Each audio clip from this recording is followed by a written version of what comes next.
So let's go ahead and cause controversy. Night vision versus thermal. Everybody's got their own opinion. They can see the IR, they can't see the IR. You even research it. Some people say they can, some people say they can't. I've got video proof that they can. So I run the 384 AGM V2. Love it. Does a great job. The money aspect of things, you're already going to be in at the scope for between $800 and $1,000 if you're going to run a night vision. If you're going to go ahead and spend that money, save up, put that down, or do whatever. When I first started and bought my first thermal, just to be completely honest, I did a 12-month same as cash. Would Dave Ramsey agree? Probably not. But I did it anyway. Don't miss your payments, but it works, okay? Now I've gotten into it, and I can afford one.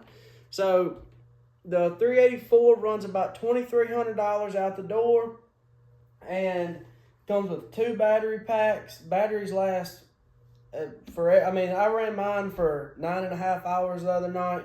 Did not have to change my battery out. So that was fantastic. They do great. Had an extra battery just in case. Never had to use it. So that'll almost get you through the entire night. If you start from dark to daylight, I mean, it does phenomenal. Now, my buddy runs a night vision.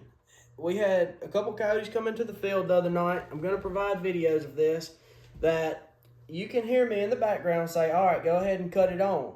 So he cuts his IR light on. Coyote's coming across the fence. Did not quite make it. Coyote looks up and turns around and takes back off running.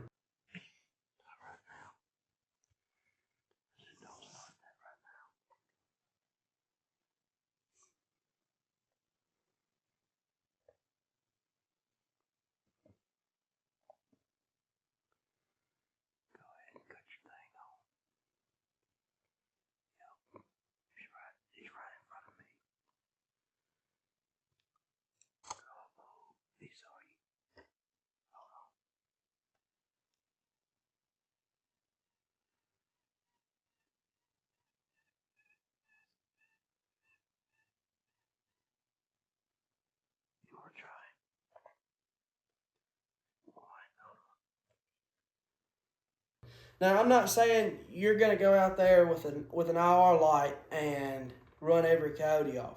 These coyotes have seen this IR light before. They know, hey, that's probably not a good idea. Whatever's making that noise, I'm not interested in it anymore. So we've hunted these coyotes before. We've killed 1 or 2 here and there. So they're a little bit smarter than if I go into a field that I've never hunted before. If I'm going to go into a field that I've never hunted before, I have no problem with an IR light. It's probably not going to cause you any problems.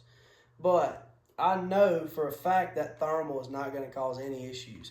Now, in the video, I'm going to have somebody say something about, yep, they were in the broad daylight or they wasn't tucked away. We were in a shaded area. When we go in, we always find something that way we're back into the field, back into the tree line, something. So that was not part of the deal. But you start comparing prices and stuff like that. How thermal hunting works is you start out with a night vision. A year later, hey, I want a thermal. Hey, I got the 384, now I want the 640. There's always going to be something else that comes out, something else you want. But if you go into it and you're going to do that, let me just save you some time, because I was told this countless times when I'm getting into it, you're about to spend some money. You're going to spend some money, so might as well go ahead and get it over with and get something you're going to keep. Now, if you wanted a night vision for like a buddy scope or something like that, just to have one of your buddies when y'all go out, I think that's a phenomenal idea. And as far as hog hunting goes, we don't really get into hogs a lot. Every now and then we will, but I've never heard or seen of an IR light affecting a hog, and it might. I don't know. But the main thing is, if you're gonna go ahead and do it, AGM has a fantastic startup scope. That's a great scope. They've also got They're 19,256. I think they're running for like $900 right now, and then the V2 is where their old scope was, which is around $1,200. I'm sure it has audio and video on it. I know mine does, but that would be the best startup thermal that you could get into as far as the price range. But night vision has some aspects of it that make it, in my opinion, nice. So if you're going to go with a cheaper thermal, don't matter what thermal you get, if you're going to get into like a 256 resolution, then you're going to be able to identify a lot better with a night vision than you're going to be able to identify with a 256. And I say that in aspects of, if I'm going to go in somebody's field that they give me permission to hunt, and you call in a house dog, the neighbor's house dog that lives over there, at 100, 150 yards, that might look like a coyote.